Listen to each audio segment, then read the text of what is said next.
ಇವತ್ತು ಸಮಸ್ತ ಕರ್ನಾಟಕ ರಾಜ್ಯದ ಜನತೆಗೆ ದೀಪಾವಳಿ ಹಬ್ಬದ ಹಾರ್ದಿಕ ಶುಭಾಶಯವನ್ನು ಕೋರ್ತಾ ಬರ್ತಕ್ಕಂಥ ದಿನಮಾನದಲ್ಲಿ ಪ್ರತಿಯೊಬ್ಬರ ಜೀವನದಲ್ಲಿ ಆ ಭಗವಂತನ ಕೃಪೆ ಇರಲಿ.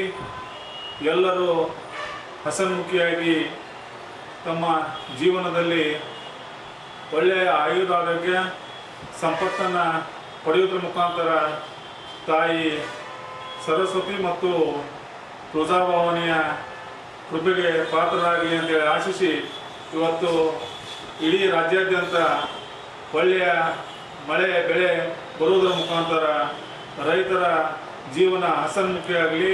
ಮತ್ತೊಮ್ಮೆ ಸಮಸ್ತ ನಾಡಿನ ಜನತೆಗೆ ದೀಪಾವಳಿ ಹಬ್ಬದ ಹಾರ್ದಿಕ ಶುಭಾಶಯಗಳು.